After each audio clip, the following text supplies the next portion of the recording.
Attenzione, annuncio squalifica, l'atleta Samuele Cavallaro è stato squalificato per falsa partenza.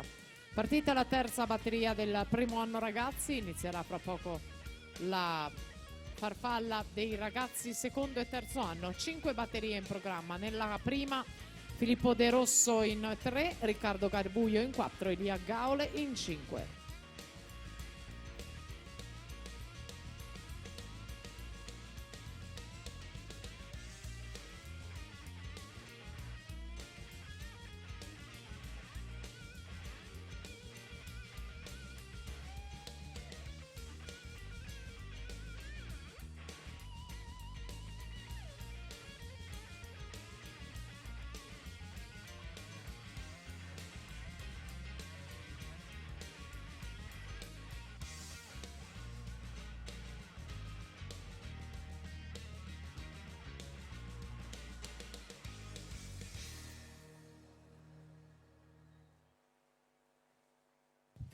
Filippo Biasin 1.03 e 33 su Bressanna e Menta. Rimane a Collotti il miglior tempo, fra poco i finalisti.